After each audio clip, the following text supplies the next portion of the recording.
I was 10 years old, and my dad sat me down and he said, we're moving to America. And before we go, I'm going to take you and show you the village where our ancestors came from. And so we got in the car, we drove towards the mountains, and we got close to the mountains, we got out of the car, and we rode these mules, these little mules, around the side of the mountain till we came to this valley where there was a village. And this village was in the most beautiful place you can imagine. Green, trees all around. There was a river that ran right next to it. And people are washing pots and pans in the river. And there's an in-ground oven right there where the people in traditional clothing, they're baking bread. And people just walk around, no motorized vehicles whatsoever. It was like going back in time. And my dad and I were standing there. I'm 10 years old. And we were just taking it all in and looking around. And as we're standing there, a man runs out of his house. And these are mud huts, very small, primitive homes. And a man runs out of his house. He's frantic. He's scared. He's upset. And he's screaming, asking for help. He speaks our language, but it's a different dialect, and I can't really understand what he's saying. So people followed him into his house, and I did too with my dad. We walked in to see what was going on. Maybe we can help. And so we walked in, we noticed there was a woman laying on her back, leaning against the wall on a mat on the floor. And she's very, very pregnant, and she's in a lot of pain. And every few minutes, she's screaming in agony, and tears are coming down her eyes, and no one knows how to help her. And I'm standing here, and she's over there, and my dad's over here, and there's a bunch of people all around us. Some of them are smoking in the same room. And finally, a midwife showed up. We all went aside. She walked over. She knelt down. She examined the woman just a couple of minutes and listened with the stethoscope and stood back up, said, I'm really sorry. The baby's not alive, and there's nothing I can do. Dropped her head, walked out. Nothing she could do. And I said, what? Nothing? And I'm getting nervous and scared, and I see her suffering, and the man who had been out there and who was frantic, he just kind of collapsed. He fell to his knees crying, why is this happening? We were just about to start a family. How could this be? And I'm thinking he has to sit with her and hold her hand and watch her pass on. And I started to feel tight in the throat. You know how when you start to feel choked up? And tears are welling up in my eyes. I'm 10 years old, and my chest is getting really tight, and I'm trying to catch my breath, and I'm having a panic attack. And my dad picked me up, carried me outside, put me down, talked to me, calmed me down. And then we got on the mule, and we went back down, and we got in the car, and we went home. And I was never the same after that. And then we were in the car, driving home. I said, Dad, I got it figured out. What do you got figured out, son? I know what I want to do. I'm going to be a surgeon. I'm going to grow up and be a surgeon. I'm going to be the best surgeon in the world. I'm going to carry my medical bag with me everywhere I go, and I'm going to save lives. That's my mission for the rest of my life. Sounds good. And so fast forward about 10 years, right? 9 years. I'm 19 years old. And my dad at this point is 70 years old. And he's in pain again. Tremendous pain. Amazing amount of pain. He's wearing a neck brace. And he's on heavy painkillers. It's affecting his personality and his mood. And the pain is so much, it's shooting down both arms, going all the way down. And he's weak in the hands. He's lost sensation in his hands. And he can't feed himself with a spoon or a fork. He can't hold a cup of water or a cup of coffee, and he can't write. He can't hold a pen anymore. And my dad's passion was writing. He loved writing. He was always writing. He was writing jokes and poems. He was a great storyteller, one of the best you can imagine. And he liked to write letters. He wrote letters to politicians.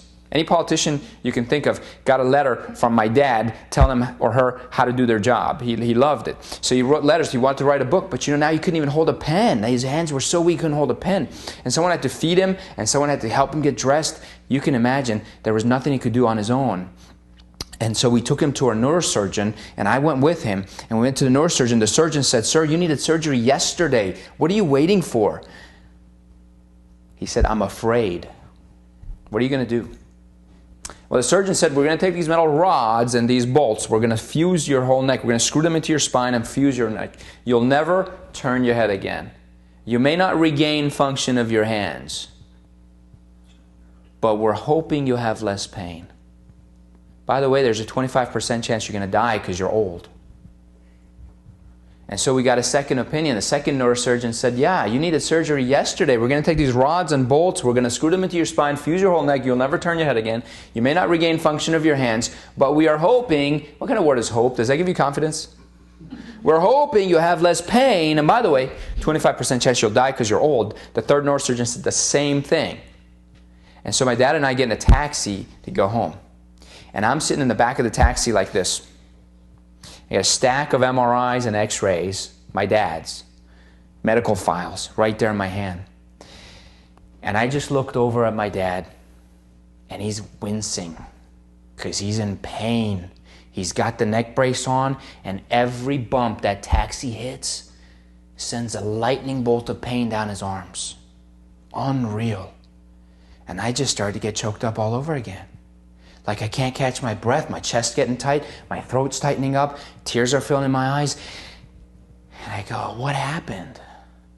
Now what? I remember the lady in the village. I'm thinking, I feel exactly the same as I did then. I promised myself I'd never feel helpless like that ever again.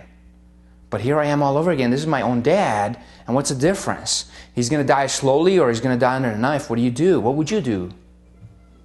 The taxi driver happened to speak the same language as my dad and I, and he said, I know a chiropractor up the street. I don't know what he does, but I've heard he helps people like you. Do you want me to take you there? Oh, we said, no, mind your own business, keep driving. We said, sure, let's try it. Right? And he pulled up to this place. It was under construction, and the doctor was moving his practice to that town, and he was actually doing some of the construction himself because we had to knock, and he opened the door, and he was dressed okay, but there was dust and paint flying everywhere. I mean, the place looked like a war zone, and we walk in, we go, this is a doctor? And he said, yeah, I'm the doctor, come on in. I'm just renovating. And he pulled up some crates, and we sat on them. And he brought up a small view box, and he plugged it into the wall, and he started looking at the MRIs and the X-rays. And he started explaining chiropractic. And none of it made any sense to me. Or my dad. He used words like healing from the inside out. Didn't make any sense to me.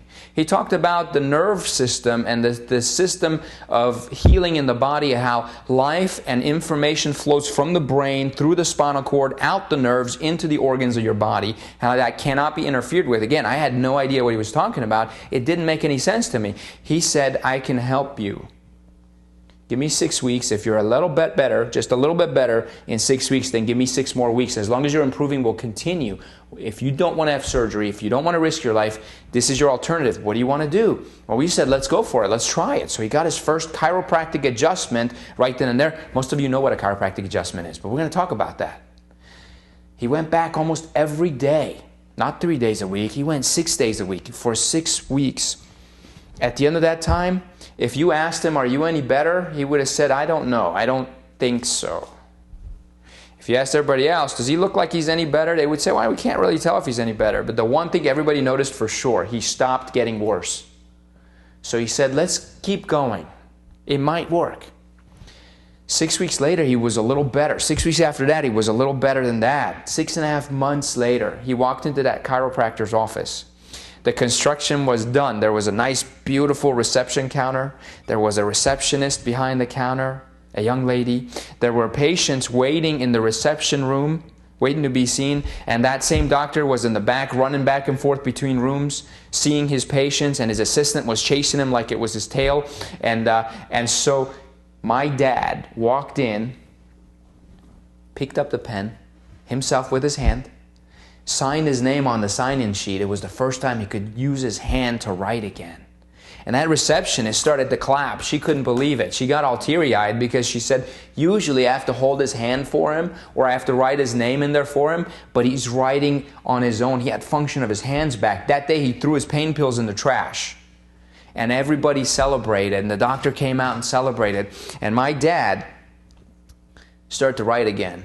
jokes and letters and poems, started writing to the politicians all over again. And he lived another 18 years after that. And at the age of 88, he would get up early in the morning, do his neck exercises and his other exercises. He would go out the door, go visit his friends. Most of them are in nursing homes, not him. He lived a good life. And I got to have my dad for an extra 18 years. 18 years more than I may have had him. And so I tell you that because there's a reason I get so excited about chiropractic. There's a reason that I do what I do. You see, I decided to become a chiropractor, not a surgeon, for one reason, and that reason is there aren't enough chiropractors, but there's plenty of surgeons. And I believe you save more lives if you save them from surgery than if you do the surgery. And so I'm a chiropractor for that reason.